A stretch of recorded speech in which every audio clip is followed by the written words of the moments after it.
Can't believe all the breathe in that upside down. Never get out. Just can't believe so hard to breathe. Hold me down and shock me out. Yeah. Just can't believe so hard to breathe.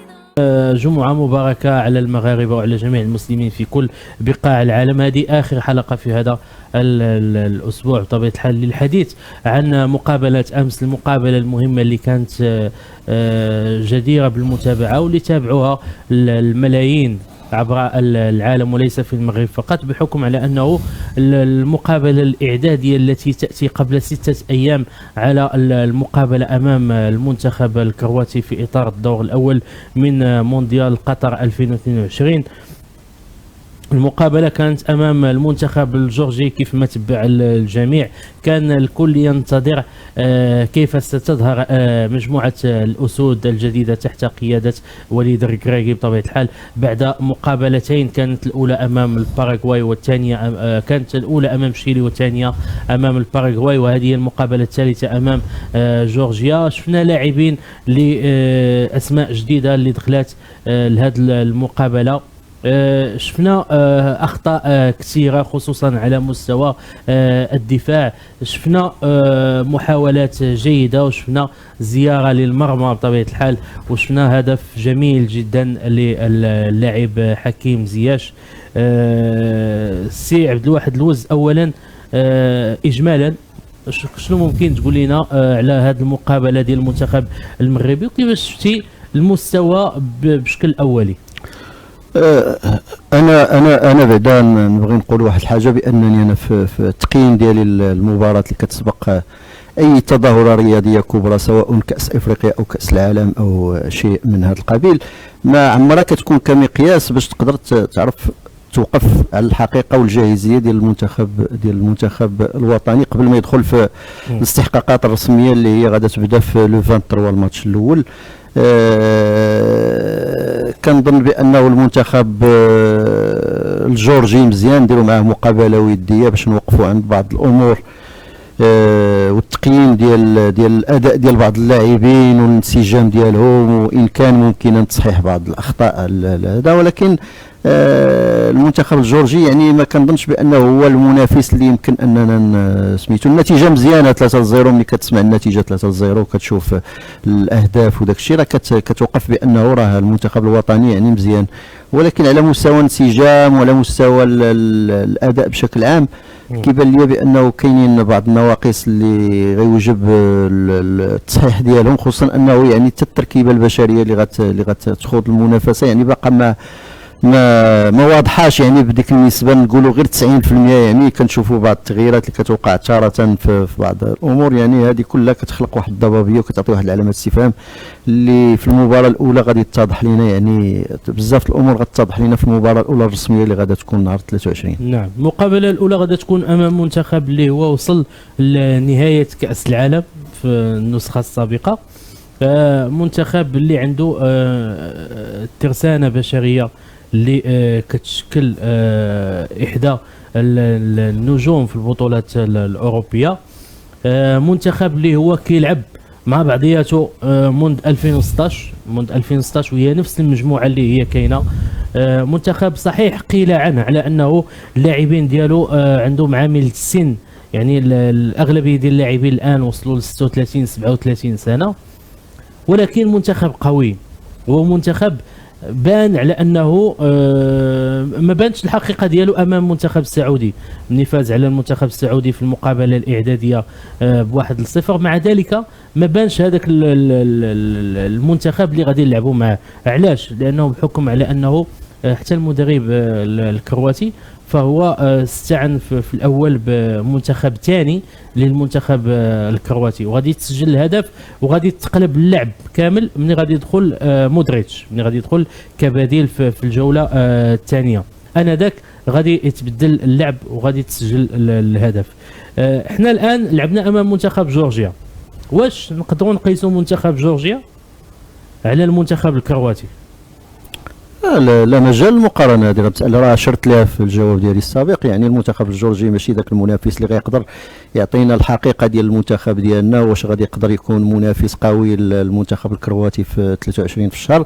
هو انا عندي واحد الفكره بانه المنتخب الوطني الا كان منظم وكانت التشكيله يعني المثاليه اللي خصها تستحق انها تكون في التشكيله ديال 11 لاعب اللي غادي يشارك في المباراه ديال كرواتيا، كنعتقد بانه النتيجه ما حنا ما يمكنش تخلى علينا كرواتيا، لان المنتخب الكرواتي غير مثله مثل منتخبات اخرى. يعني اللي نحن مطالبون به هو ان المنتخب الوطني ديالنا يكون في اتم الجاهزيه ديالو، ويكونوا اللاعبين في المستوى المطلوب، وتكون ديك النديه وتكون ديك التنافسيه، ويكون داك الاصرار على تحقيق النتيجه الايجابيه. فاحنا نقدر نعطيك دابا غير واحد المثال، المنتخب الارجنتيني اللي فاز بكاس العالم ديال 86 بقياده مارادونا في المونديال اللي جا من وراه اللي هو ديال 1990. يعني في المباراه الاولى ديالو خسر مع المنتخب الكاميروني، يعني شفنا بطل العالم ماشي وصيف. يعني المنتخب الارجنتيني اللي فاز بكاس العالم في 86 لعب في المباراه الاولى ديالو في كاس العالم ديال 90 اللي تلعب في ايطاليا، تقريبا بنفس المجموعه وبنفس القياده ديال مارادونا وكان كل شيء. ولكن المنتخب الكاميروني بان عليه واحد الاصرار وبان عليه واحد الحماس وبان عليه سميتو، تمكن بانه يفوز بالمباراه نتيجه واقناعا. وكاين نموذج اخر ديال المنتخب الفرنسي، يعني فاز بكاس العالم في 1998 وفي 2002 في المباراه الاولى ديالو ضد المنتخب السنغالي منيه بالهزيمه. يعني المنتخب السنغالي بان منظم، بان مؤطر، بانوا فيه لاعبين. كان ديك الساعه الحاجي ضيوف كان نجم ديال المنتخب السنغالي. يعني كانت واحد الهزيمه نكراء دارها المنتخب السنغالي للمنتخب الفرنسي. هادو كانوا ابطال ديال كاس العالم. اما بالنسبه للمنتخب الكرواتي فهو كان وصيف، كان اداء ديالو جيد، ولكن المنتخب الفرنسي تفوق عليه باداء ونتيجه وكان اكثر قناعه. ولكن المنتخب الوطني الا كان في المستوى الركراكي كانت عنده واحد القرار مستقل في الاختيارات ديالو، وكان بالفعل نيت كيقلب على اللاعبين الجيدين باش يخوضوا هذه المباراه. راه كنعتقد بان النتيجه غتكون ايجابيه، لانه بكل صراحه انا باقي عندي بعض التشكيك في الاختيارات ديال الوليد الركراكي. يعني كل بعض الاختيارات تحوم حول بعض علامات استفهام. ما كنفهمش بعض اللاعبين اللي هما عاديين دايرين منهم نجوم على اساس اننا راه ما عرفت شي حاجه وقعت لينا. نعطيك مثال ديال حارث، اللاعب حارث. دابا حارث ملي توقعت ليه ديك الاصابه كنهضروا على حارث بحال راه ما عرفت شي نجم عالمي، ومع العلم ان حارث راه كنتجاهلوه في السنين الاخيره. يعني هو حارث كان موجود كيلعب ولكن كنا نتجاهله، يعني لا شيء، كانه لا شيء. دابا حنا ملي جابوه داروا ليه ماتش ولا جوج ماتشات وديين، جابوه هذا تكسر، تعرض للكسر، وقع مشكل. بحال بوفال نفس الشيء، بوفال لاعب عادي. انا كان في النظر ديالي بوفال ماشي شي نجم ستار غادي نتكلموا عليه. يمكن ديال بوفال يقدروا يتخالفوا معك فيها. لا انا ماشي كنقول ماشي لاعب، ولكن ماشي داك الستار اللي غنتكلموا راه ما عرفت غادي يجيب لنا شي. راه لاعب فردي، هو راه كاين ولات فرديه في اللاعب ديالو. واش حنا في المنتخب المغربي عندنا ستار؟ ممكن نتكلموا على ستار؟ ما عندناش ستار. انا في ما عندناش ستار، ولكن عندنا لاعبين كبار. كتقدر تتكلم على واحد اللاعب الا ما كانش غتقدر تقول عندي خصاص. مثلا حكيمي، الا خصك مزواري ديال مزراوي ديال بايرن ميونخ، بونو، الحارس بونو. يعني كاين اسماء اللي الا كانت ناقصه في المباراه تقدر كتبان الثغره ديالها وكتقول بانها راه مهمه داخل المنتخب الوطني. ولكن بعض اللاعبين للاسف شفناهم يعني عاديين جدا، وكنحاولوا ما امكن اننا نعطوهم واحد الحجم كبير وكانهم راه شي حاجه مهمه. وكاين اللاعبين في نفس الوقت اللي هما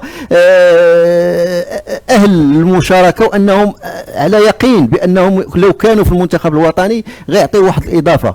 نذكر انا رحيمي مثلا. رحيمي انا الحدود ساعه انا ما نقتنعش باي جواب يقدر يعطيه لي الركراكي ولا غير الركراكي حول رحيمي. راه لانه رحيمي لاعب مميز ولاعب شاب وعنده اللياقه بدنيه هائله وعنده فورس دو بينيتراسيون، عنده كيلقى حلول، كيدريبلي، كيضرب الكوفرات، كيضرب بيلانتيات. يعني لاعب متكامل من كل جهه. وانك حارث توعت تهرس، وانك كتعاود عاوتاني تجاهلو، كتقلب على شي واحد ما عرفت منين كتجيبو كتبرك الزروري.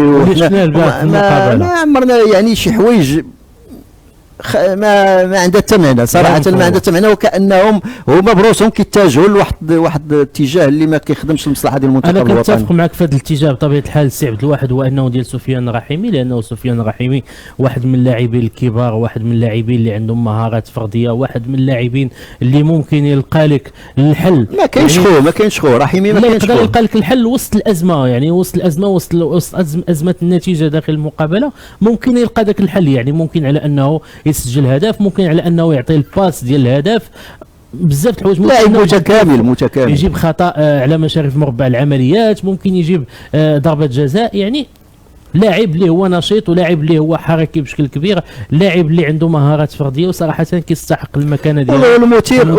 والمثير ان الركراكي معيط على نقدر نحسب لك 4 ولا 5 اللعابه 6، هو مقتنع تماما بانهم رجليهم ما غاداش تحط فوق الكازو، لاعبين غيبقاو في دكه الاحتياط، هو على قناعه بانهم ما غيدخلوش نهائيا، ما غيحط رجليه حتى دقيقه فوق الملعب وغادي به امام اي منتخب. يعني بحال كانه رحله سياحيه. يعني في الوقت اللي كاينين اللاعبين اللي عندهم المكانه ديالهم داخل المنتخب، انهم كلاعبين يشاركون داخل الملعب ما تمش النداء عليهم، وفي الوقت اللي غادي بلاعبين وكانهم كيرد لهم جميل معين في اطار علاقات شخصيه ولا شي حاجه. المهم هذا الشيء ما كيخليش بصح المنتخب. نحكموا على هذه القضيه، ما يمكنش نحكموا على انه دا لاعبين، لانه اي مدرب كيعرف ليفيكتيف اللي غادي يدخل، وكيعرف واحد 5 ولا 6 اللاعبين اللي كيكونوا في الاحتياط غادي عندهم امكانيه انهم يدخلوا. ملي كتجمع 11 لاعب اساسي وكتزيد عليهم واحد 7 ولا 8 ديال اللاعبين اللي عندهم امكانيه انهم يدخلوا كاحتياطيين وكسميتو، راه كيبقاو لك واحد 6 لعابه ولا 7. راه هذا كلام جميل رياضيا وحسابيا. البارح امام المنتخب الجورجي شفنا 2 اللاعبين ديال البطوله الوطنيه، شفنا يحيى جبران وشفنا عطية الله. هذا عطية الله اللي كيلعب في المركز ديال المزراوي، ويحيى جبران اللي كيلعب في المركز ديال امرابط. هاد اللاعبين بجوج بقاو في المقابله رغم وجود امرابط، بقى يحيى جبران. يعني يحيى جبران لعب في الاول بوحده، من بعد ملي دخل امرابط بقى يحيى جبران في المكان ديالو، وعطية الله لعب في المقابله رغم وجود مزراوي في المقابله. هادو 2 اللاعبين، ولكن ما كتشوفش على انه يعني في هاد الشيء اللي قام به ركراكي خلى هاد 2 اللاعبين مع 2 اللاعبين اخرين اللي هما اساسيين داخل الملعب، بغى يجرب وبغى يشوف على انه الى ما تعرف الى جاب الله وتحرم من الخدمات ديال المزراوي ولا من الخدمات ديال امرابط، غادي يلقى عطية الله وغادي يلقى يحيى جبران. هذا سؤال. السؤال الثاني شنو هو؟ السؤال الثاني، واش عندك بحال عطية الله وعندك بحال يحيى جبران في البطوله الوطنيه ممكن يديهم معاه؟ هنا كنتكلموا على وسط الميدان والدفاع، باقي ما مشيناش للهجوم. والبارح راه شفنا اخطاء كارثيه في الدفاع، شفنا نايف اكراد، شفنا يعني كان من الممكن على انه اذا كان المنتخب اللي كنلعبوا معاه منتخب قوي راه كان يسجل البارح واحد 3 ولا 4 ديال الاهداف غير من الاخطاء ديال الدفاع. وهو انت دابا بهذه الهضره ديالك رديتيني لواحد المعطى اللي هو اساسي وكنناقشوه دائما، ولكن لا حياه لمن تنادي. البطوله الوطنيه انا في اعتقاد ديالي يجب ان تحظى بما يلزم من الاعتناء ومن العنايه، على غرار ما نشاهده في مصر وفي تونس وفي الجزائر. يعني كنشوفوا بانه البطولات الوطنيه ديالهم كتعطاهم واحد العنايه خاصه، اللاعبين كتكون عندهم فرص انهم يمشوا للمنتخب الوطني، وهذا الشيء كيزيد كيحفزهم وكيعطيهم واحد القوه على العطاء وعلى البذل. كنتاسف صراحه لان البطوله الوطنيه ديالنا مهمشه في الوقت اللي كنجيبوا لاعبين من برا لا تتوفر فيهم قيمه مضافه مقارنه بعدد من اللاعبين عندنا في البطوله الوطنيه. هذا اشكال يعني خاص يتعاد فيه النظر. انا ماشي ضد اللاعب الاجنبي، انا ضد اللاعب الاجنبي اللي كيكون عادي ما عندوش دقائق في رجليه في التنافسيه، وكنت من نادي عليه. الا جيتي تشوف هاد بحال بدر بانون مثلا حنا دابا كنشوفوا مثلا يعني اللاعب اللي ما كيكونش كيكون في اوروبا مثلا وما كيلعبش حتى دقيقه وكنعيط عليه. علاش؟ لانه كيلعب في اوروبا. واش من اوروبا؟ يعني كتجي تشوفوا حتى فين كيلعب كتلقاه في واحد الفريق فرنسي ولا بلجيكي ولا هولندي في كيتموقع في الصف 20 ولا ما كيلعبش على الاقل حتى في عصبه الابطال الافريقيه. يعني هذا المنطق هذا يعني غريب، منطق ديال انني كنامن بان هذا لاعب كيلعب لي في البطوله الفرنسيه ولا كيلعب لي في البطوله. واش هاد البطولات هادو زعما كيخلعوا؟ واش هاد البطولات زعما حنا غادي نجيبوا منهم شي لاعب اللي هو استثنائي ولا شي لاعب؟ يعني كنعمروا المنتخب بلاعبين عاديين جدا. كدور الوقت ربما هذوك اللاعبين كيوليو هما كيجيو البطوله الوطنيه كيبغيو يلعبوا. كتشوف راه وقعنا في بزاف الحالات ديال اللاعبين كنا كناديو عليهم وما عرفتش شنو كنعتبروهم، دارت عامين ولا ما عرفتش شنو ولي تيتسمعوا بغا يجي يلعب في البطوله الوطنيه. منو نبيل ديرار مثلا، مثلا بن جلون مثلا، بن جلون، مستور اللي في السوالم مثلا اللي كان واحد الوقت سميتو. يعني هاد انا كنتسائل مثلا سميتو بن شرقي، اللاعب بن شرقي، انا كنستغرب علاش بن شرقي ما يكونش في المنتخب الوطني. بن شرقي لاعب مميز، لاعب يعني استثنائي. انا بن شرقي انا ما كنفهمش انا علاش ما كاينش في المنتخب الوطني. يعني واحد الوقت كان اللاعب ديال الجديده اللي كان في الاهلي حتى هو هربت لي الاسم ديالو، كان لاعب مميز، كانوا المصريين كيعبدوه. يعني لاعبين وتخيل ازارو لاعب ممتاز ما استفدناش منه. يعني متولي حتى واحد الوقت كان لاعب مميز، كان ما استفدناش منه. يعني كانوا لاعبين كبار يعني في البطوله الوطنيه ومشاو احترفوا في بطولات عربيه، ولكن كان عندهم المستوى الكبير. يعني هاد اللاعبين في الكارير ديالهم ضاعوا لانهم مشاو ضحيه ديال واحد السياسه ديال الاختيارات اللي ما عندهاش المنطق. يعني صراحه ملي كنشوفوا المصريين كيفاش كيحماقوا على بن شرقي. دابا تخيل انت كون بن شرقي كانت عنده الجنسيه المصريه، كيف غتسمع شي رسميه في المنتخب؟ لا شي رسميه، راه غتسمع الكابتن بن شرقي ما عرفتش شنو هو يعبدوه، وتقدر تدور غير واحد الوقت وتلقاه حتى هو في الانجليز ولا تلقاه يعني حتى حنا كنقتلوا اللاعبين. صلاح مثلا كنقتلوا اللاعبين لان انت لاعب محلي ملي كتجيبو وكتبرزو في منافسه كبيره بحال كاس العالم راه كتعطيه واحد الافق، كتفتح عليه واحد الافق، راه كيقدر يمشي لفريق كبير، راه كيقدر يحترف في بطوله كبيره، كيقدر سميتو. انت دابا كتقتل اللاعبين المحليين وكدير واحد الاختيارات اللي ما كتخدمش المصلحه ديال المنتخب الوطني. وكنتمنى نكون خاطئ، انا كنتمنى نكون خطا والمنتخب الوطني يكون في واحد الصوره اللي حنا كنتمناو نشوفوه فيها. هذا الشيء اللي كنتمناو حنا، يعني كنتمناو على انه المنتخب المغربي يبان في صوره جيده على الصوره اللي بان فيها امام جورجيا، ولا حتى الصوره اللي بان فيها امام المنتخب الجورجي ما غناخذوش كمقياس. هو قلت لك انا المنتخب الجورجي كانت غير بحال شي مباراه ديال التمرين. يعني المنتخب الجورجي ما كانش منافس حقيقي باش نقدروا نقولوا باننا راه قادين ولا ما. يعني المنتخب الجورجي انا راه كنعرف كون ربما تعزل غير فريق في البطوله الوطنيه وتلعبوا معاه راه كان غادي يقدر يخرج منتصر مع المنتخب الجورجي. يعني ما كانش مقياس، كان ربما يكون شي منتخب يكون شويه اقوى باش نقدروا نديروا داك المقياس ديال المنتخب الوطني. نعم. واش ما كتشوفش على انه وليد الركراكي اعاد الاعتبار شيئا ما، رغم على انه كان هناك كلام كثير على انه نادى على لاعبين اللي في فريق الوداد، لاعبين اللي داو معاه البطوله الوطنيه ولاعبين اللي داو معاه عصبه الابطال الافريقيه. هاد اللاعبين الان اللي هما كيتواجدوا في المنتخب المغربي وشفناهم كيلعبوا البارح وشفناهم ايضا في مقابلات سابقه.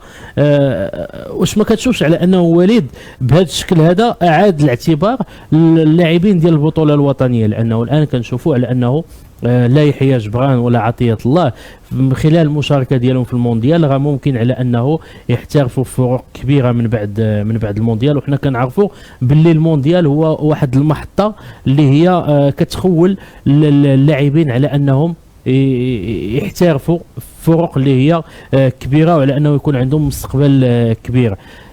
من غير يحيى جبران ومن غير يحيى عطية الله فكان هناك كلام كبير على انه علاش ما يعيطش على لاعبين من فريق الرجاء، من الجيش الملكي، من التاكناوتي. ما كاينش غير يحيى الله وجبران، راه كاين التاكناوتي راه ما غاديش يلعب يعني. لا ولكن المهم راه مشى، راه هو من اللاعبين اللي قلت لك. يعني كاينين اللاعبين ما غيحطوش رجليهم فوق الملعب ومشاو. يعني كنعتقد بانه هو عنده الاختيارات ديالو. المهم هو كيشوف وكيضرب الحسابات ديالو، راه هو كيعرف.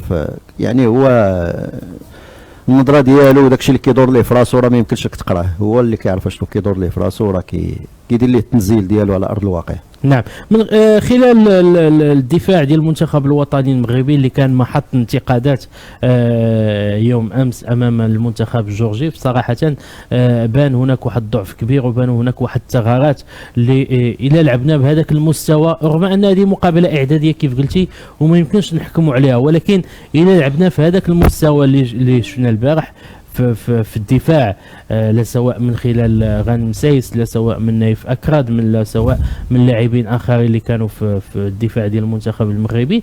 كان المنتخب الجورجي لو كان يتوفر على مهاجمين من الطراز العالي كنا غادي نشوفوا يعني مقابله غتنقلب بشكل مفاجئ يوم امس، خصوصا في الشوط الثاني. يعني شفنا واحد العياء اللي كان على اللاعبين ديال المنتخب المغربي، شفنا واحد عدم التركيز في الشوط الثاني، ضربه جزاء اللي جات من خلال عبد الرزاق حمد الله. وهنا نبغي نشير لواحد المساله مهمه جدا، لانه الملاحظ امس على انه حمد الله ما كانش كيتوصل بالكرات.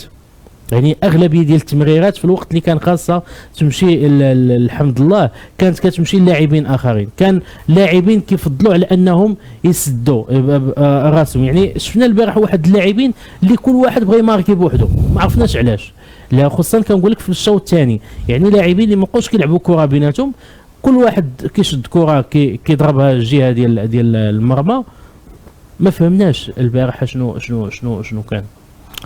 هو الا جيتي ترجع للمسار ديال المنتخب الوطني من نهار شد وحيد خليل زيتش الحدود الساعه، راه كان واحد التخبط في الاختيارات.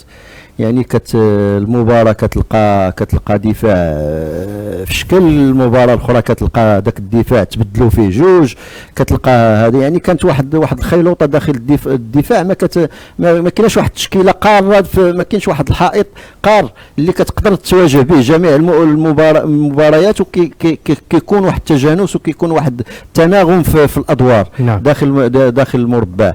يعني هذا اشكال حقيقي ديال الدفاع، لانه غيخلق مشكل حتى للحارس بونو، لانه المعروف بانه الحارس كيعاني بزاف الا كان الدفاع ديالو ما مقادش مزيان، راه الحارس هو اللي غيتحمل الثقل. يعني ما كانش متفاهم وما كانش انسجام وكان الخلل، وهذا راه الحارس كيتحمل كيدي الثمن ديال هذاك الوضع ديال. وكاينه ملاحظه اخرى، هو انه المنتخب الوطني يعني من نهار جا واحد خليل زيتش ما عمرنا لعبنا مع شي منتخب قوي، يعني لا في الاقصائيات ولا في المنافسات الرسميه. هو الزهرك وصافي. يعني كنا كنشوفوا النتيجه ولكن ما كنشوفوش الاداء يعني ما كانش نهائيا. كنتي كتشوف منتخب عشوائي كيخربق في التيران، خيلوطه نايضه، ولكن كيخرج رابح بديك 2-0. ولكن مع من لعب مع غينيا بيساو الي روتور في مركب محمد الخامس، لانه هذيك المنتخبات ما عندهاش الملاعب. يعني واحد الوضع كان استفد منه المنتخب الوطني وحقق التاهل لكاس افريقيا وكاس العالم، وحتى المباراه الفاصله اللي غتادي لكاس العالم. يعني حنا جينا مع المنتخب اللي كان ربما اضعف مقارنه مع باقي المنتخبات. شفنا مصر لعبت مع السنغال، شفنا الكاميرون لعبت مع الجزائر، شفنا يعني كانوا مقابلات فاصله صعيبه بزاف. ولكن بالنسبه للمغرب لعب مع الكونغو الديمقراطيه، يعني كانت اضعف منافس يمكن تلعب معه وتاهلوا على حسابه. ولكن لعبنا ماتش واحد اللي كان ربما كان هو خسرنا فيه، هو مع المنتخب المصري. يعني من الحقيقه ديال المنتخب الوطني هذاك هو المنتخب المصري، يعني كيتشكل ب 90% من البطوله الوطنيه، من البطوله المصريه. يعني الاهلي والزمالك وربما بيراميدز ولا سميتو، كان عندهم واحد يعني واحد الاصرار على الفوز، وكان واحد اللعب مزيان، وكان سميتو باش ما نرجعوش عاوتاني للقضيه ديال اللاعب المحلي.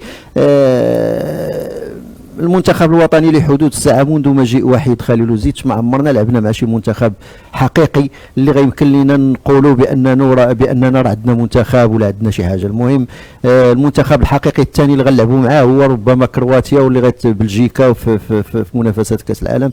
وكنظن بانه راه الا ما كانش الدفاع اللي تكلمتي عليه، يعني دفاع نيت اللي هو منسجم ومتماسك، راه غادا تكون هذا هو المشكل. لانه التساؤلات امس ديال المغاربه شفنا في مواقع التواصل الاجتماعي ولا من خلال المغاربه اللي كيتحدثوا مثلا من خلال فيديوهات مختلفه، فهما كانوا تكلموا بشكل كبير، وحتى محللين اللي تكلموا على الدفاع ديال المنتخب المغربي، واكيد على انه وليد غتبان ليه الثغرات في المقابله ديال يوم امس، واللي كنتمنى على انه هاد الثغرات هادو يتم التدارك ديالها في المقابله امام المنتخب الكرواتي، لانه المنتخب الكرواتي منتخب قوي، منتخب متكامل، منتخب اللي عنده لاعبين من الطراز عنده العالي. التنافسيه، عنده اللياقه البدنيه، وعنده الانسجام، وعنده يعني منتخب متكامل. يعني خصك تكون في المستوى الا ان بغيتي تصد دوك الهجمات ديالو. عنده لاعبين كبار وعنده وسط ميدان يعني بقياده مودريتش، يعني بغض النظر على انه تقدم في السن، ولكن راه باقي من القطاع الغيار الاساسيه داخل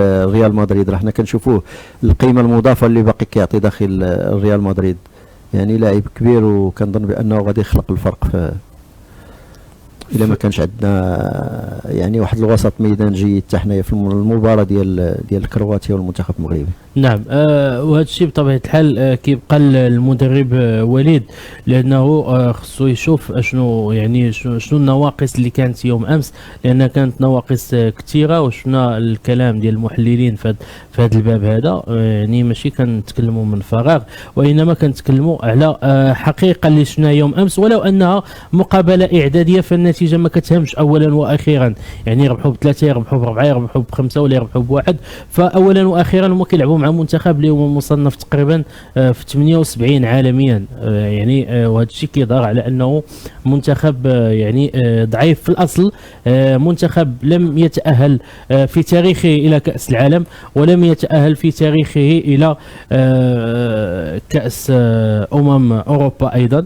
ما لعبش كاع في هذه المنافسه هذه. بالتالي كنظن على انه المقابله ديال اليوم امس يعني كانت مثل مقابله كيف كنقولوا بروفا، يعني شي حاجه اللي مساله عاديه، ما كانتش مقابله مهمه. غير هي اكيد على غد تعطي انطباع، وغادا تعطي الحقيقه ديال بعض اللاعبين وكيفاش كيلعبوا في المراكز ديالهم، وكيفاش كيكون التفاهم ديالهم داخل رقعه الميدان. شفنا انس الزروري اللي هو الوافد الجديد اللي جاء من بعد الاصابه ديال الحارث، فشفناه يوم امس، شفناه في اللقاء، شفناه كيفاش كيلعب مع اللاعبين، شفناه كيفاش كاين داك التواصل وداك التناغم ديالو مع اللاعبين داخل رقعه الميدان. ولو على انه ما شفناش ظهر بشكل يعني بشكل كبير وبشكل جيد داخل المقابله، ولكن على العموم كانت الاشراك ديالو في هذه المقابله هذه كان مهم جدا. وايضا شفنا حتى الدخول ديال جواد الياميق ايضا في هذه المقابله. شفنا حمد الله، شفنا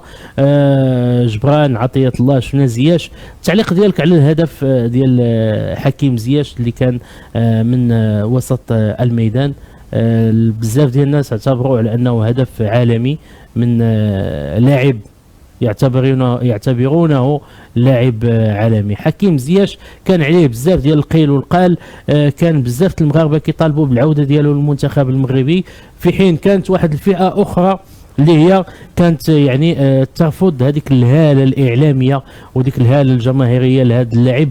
كيعتبروا باللي هو لاعب عادي، يعني ماشي لاعب اللي هو كيخلق الفرق، يعني بحال كان بحال ما كانش. والدليل على ذلك كيقولوا على انه راه المنتخب المغربي راه تاهل الى المونديال ديال قطر بدون زياش.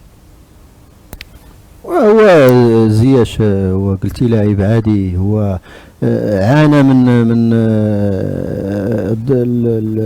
الظرفيه اللي عاشها مع تشيلسي ديال الانجليزي. يعني حتى هو كانت غابت عليه التنافسيه مقارنه مع الفتره اللي قضاها مع اجاكس امستردام.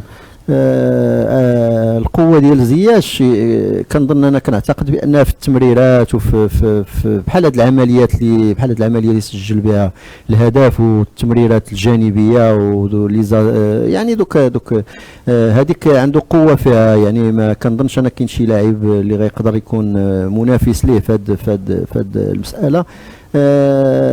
كاين اشكاليه حقيقيه ديال التنافسيه. انا كنتخوف غير من الجانب ديال التنافسيه ديال اللاعبين اللي غادا تقدر تطرح اشكال. كنشوفوا بعض اللاعبين دابا هاد العمليات ديال الكسر وهاد العمليات ديال اللي كتوقع للاعبين، وهي في غالبيتها يعني ناتجه على غياب التنافسيه وغياب. يعني كنظن بانه وليد الركراكي راه واعي بهاد المخاطر ديال هذه المساله هذه، وغيتم التدارك ديالها وفق الامكانيات اللي هي متوفره. كان هناك حديث على عز الدين أناحي والإصابة ديالو ديال يوم أمس في المقابلة الودية أمام المنتخب الجورجي. فهنا يعني نبغي على أنه نوضح الرأي العام، الجماهير العاشقة لكرة القدم والمتابعة للمنتخب الوطني المغربي، على أنه عبد الرزاق الهيفتي اللي هو طبيب المنتخب المغربي قال في تصريح له على أن الإصابة اللي تعرض لها أناحي لا تدعو للقلق، وأنه ستتم متابعة حالته بشكل دقيق. كما أن أناحي سيخضع لبرنامج تدريبي خاص حفاظا على سلامته ولضمان تسريع وتيرة علاجه. وأشار طبيب المنتخب المغربي أن أناحي سيكون جاهزا للمقابلات ديال المنتخب المغربي في نهائية كأس العالم اللي غادي تبدأ أمام كرواتيا يوم الثلاثاء المقبل بداية من الساعة 11 صباحا. ف شفنا أناحي الخروج ديالو في الدقيقة 46 من عمر المقابلة ديال يوم أمس، وتم التعويض ديالو بسفيان أمرابط. ف أناحي داخل التشكيله ديال المنتخب الوطني المغربي، شفنا أناحي عنده فرضيات كيقدر يلقى الحلول حتى هو في وسط الميدان في مربع العمليات. عز الدين أناحي شنو ممكن تقول لنا على هذا اللاعب سي عبد الواحد؟ هو عز الدين أناحي هو قلتي بأنه عنده فرضيات، هذه مسألة ثابتة. لاعب شاب يعني عنده مستقبل. المهم هو المسار الاحترافي ديالو هو اللي كيكون حاسم يعني في المستقبل ديال اي لاعب، ماشي غير أناحي. اللاعب اللي كيكون عنده مسار احترافي جيد راه كيكون في تطور دائم، وكيكون يعني في المستوى، وكتكون عنده اسم، وكيكون يعني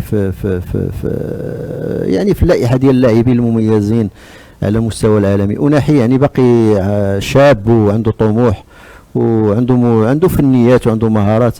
كنتمناو غير هذه الاشكاليه ديال الاصابات اللي يعني صراحه غادا تشكل واحد الجانب مقلق بالنسبه للمنتخب الوطني، وكنتمناو هاد الامور ديال التوعكات وهذه ما تشكلش لنا واحد الجميل في الامر هو ان الفيفا خلات الباب مفتوح امام المنتخبات، وعلى انه اي لاعب ممكن يقدر تكون الاصابه غادا تخليه خارج منافسات المونديال، فكتعطي الحق المنتخب على انه ينادي على لاعب اخر في اطار اللائحه اللي هي اوليه اللي كان رسلها كل منتخب منهم المنتخب المغربي. وهذا شيء جميل. يعني نقدروا نشوفوا مثلا لا قدر الله اذا كانت هناك يعني اصابات ممكن نشوفوا لاعبين يتم المنادات عليهم. وهنا كنتكلموا بطبيعه الحال على لاعبين اساسيين اللي كان خاصهم يكونوا في هذه التشكيله واللي تكلمنا عليهم في بدايه هذه الحلقه، منهم سفيان رحيمي، منهم اشرف بن شرقي، منهم حتى محمد الشيبي، لانه محمد الشيبي الظهير الايمن واللي كيلعب يعني اللي احترف في هذا الموسم في البطوله المصريه، هو كان لاعب ديال الجيش الملكي. شفنا المستوى ديالو وشفناه في بعض المقابلات اللي كان كينادي عليه وحيد خليلوزيتش. الشيبي لاعب مميز، من المساله وكينطبق عليه ما ينطبق على اللاعبين اللي تكلمنا عليهم قبيله، بن شرقي، سميتو ازارو، رحيمي سميتو متولي، هادو كلهم لاعبين مميزين بلاصتهم كاينه في المنتخب الوطني، غير كيمشيو مساكن ضحيه ديال ديك العقليه ديال خصني نجيب لاعب كيحترف في اوروبا ولو يكون ما كيلعبش. يعني هاد العقليه شويه خصنا نقضيو عليها، وخصنا نتمنوا اللاعب المحلي والبقاء للاجود، والبقاء للاعب اللي غادي يعطينا القيمه المضافه وغادي نشوفوه كيحقق على ارض. اما باش نجيب لاعب يبقى يدور ليا في التيران وما نشوفش ليه اللمسه ديالو وما نشوفش ليه البصمه ديالو وما نشوفش ليه حتى شي حاجه ديالو، ويضرب واحد الفتره ويمشي في حالاته بحال ايها الناس. يعني هذه المساله هذه خاصنا القميص الوطني كيبغي اللي يعرق فيه مزيان، يعني يبل القميص كيف كنقولوا، ويكون عنده نفس على المنتخب الوطني ويكون عليه الاجماع. يعني ماشي تكون غير عقليه المدرب هي اللي موافقه عليه، يعني كتلقى الجماهير كلها كت مع الحضور ديال واحد اللاعب ولا واحد اللاعبين، والمدرب بوحدو اللي ما عرفت كيشوف شي حاجه ما عرفت واش كتنزل عليه من السماء ولا ما عرفت شنو هو. هاد الامور كلها خصنا نحاولوا ما امكن اننا نصححوها، باش نعطيو الاعتبار اللاعب المحلي والبطوله الوطنيه. باش راه كاين اللي كيجي كيقول لك البطوله الوطنيه لا ضعيفه، لا راه حنا كنضعفوها البطوله الوطنيه حتى نفرضوا كاع جدلا الا كانت ضعيفه، راه حتى حنا بالعقليه ديالنا راه كنضعفوها. دابا هذا اللاعب مسكين اللي كيلعب دابا مثلا في الرجاء ولا في الوداد ولا في بركان ولا في الجيش ولا في الجديده ولا في سميتو، ملي كيشوف بحال هاد الامور راه صافي راه كيموت، راه يعني حتى في الاداء ديالو كيولي كيقول انا راه ما عمرني غادي نحط رجلي داخل المنتخب الوطني. وهذه في حد ذاتها راه كتزيد كتقتل في الحماسه ديال اللاعب ديال البطوله الوطنيه. يعني هادشي خص يتعاد فيه النظر. نعم، اذا نتمنى بطبيعه الحال على انه يتم تدارك الاخطاء اللي كانت في المقابله ديال يوم امس، وبغينا نشوفوا ان شاء الله منتخب قوي، منتخب قادر على انه يلعب ادوار طلائعيه وعلى انه يقدر يمر للدور الثاني. وكنظن على انه وليد ركراكي يعني واعي بهذه المساله بشكل كبير، وقالها في اكثر من تصريح، وقال على انه المغاربه كيتسناو منا نقدموا الافضل. صحيح على اننا في مجموعه اللي هي قويه ومجموعه معقده ومجموعه فيها منتخبات كبيره بطبيعه الحال. هنا نتكلموا على المنتخب الكرواتي والمنتخب البلجيكي، لانه حتى المنتخب البلجيكي عنده نجوم بطبيعه الحال واللي كيمارسوا شوف السي عبد اللطيف، الفرق الاوروبيه. المونديال اي مونديال كيتاهلوا ليه المنتخبات القويه، كاع اللي كيتاهل المونديال راه منتخب قوي. يعني الا بقيتي كتمشي بداك الخوف ديال لا منتخب قوي هذا لا منتخب سميتو، راه شفنا المنتخب الوطني في 86 راه كان لعب مع منتخبات اللي هي كانت هي داخل المجموعه ديالو كانت خطيره، وجا هو الاول في المجموعه ديالو. يعني شفنا لعب مع البرتغال في هذا، لعب مع الانجليز اللي لعبت مباراه كبيره مع المنتخب الارجنتيني في ربع النهايه ونهزموا ب2-1 ديك الماتش اللي وقعت فيه ديك اليد ديال مارادونا، والارجنتين اللي فازت بكاس العالم. يعني كيفاش المغرب لعب مع بولونيا، ويعني كانوا منتخبات قويه. المغرب يعني المنتخب الوطني المانيا من يتاهل لعب مع المانيا من يتاهل، وشتي الالمان كيفاش كان قاب قوسين او يعني يتاهل. يعني ما عمر المنتخب اللي عنده الثقه في نفسه يبقى يقول هذه واعره ما هذه واعره، كل شيء واعر بحال كل شيء بحال. انت خصك تكون منظم، انت خصك تكون مؤهل ذهنيا وبدنيا للمباراه، ويكون عندك طموح انك تحقق نتيجه ايجابيه، راه كتكون النتيجه. وذاك المنتخب اللي انت كتقول قوي راه تا هو كتجيه الكبوه ديالو، راه كيقدر دابا ملي كيجي كيلقاك انت منظم وكيلقاك سميتو، تا هو كيبدا داك الشك كيتزل عليه في النفسيه ديالو، هو لاعب معاك في المباراه وكيقدر ينهزم يعني بواحد الطرق اللي كتكون تابعناها في حالات كثيره. يعني في مباريات جبدناها ديال مع المنتخب السنغالي مع فرنسا، وجبدنا الكاميرون مع الارجنتين في 90. يعني كانوا هذه الحالات وكانوا المنتخبات تاقوا في نفوسهم وحققوا النتيجه. نعم، اذا نتمنى بطبيعه الحال لانه نقدموا عروض افضل في هذا المونديال هذا، نشوفوا منتخب قوي، منتخب متكامل، منتخب قادر على المنافسه، ومنتخب قوي، منتخب مكتمل الصفوف، خصوصا على انه الان يعني بتواجد ديال جميع الاسماء اللي هي كتمارس في فرق كبيره في اوروبا، من احسن الاسماء العربيه التي تمارس في الدوريات الاوروبيه. كنلقاو اللاعبين المغاربه دائما حاضرين، ففي انتظار ان شاء الله يوم الافتتاح ديال المونديال اللي غادي يكون يوم الاحد القادم. دمتم بخير. شكرا سي عبد الواحد الوز على وجودك معنا في هذه الحلقه. شكرا لكم مشاهدينا، والى اللقاء في حلقه مقبله بحول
Just can't believe hard to breathe in that upside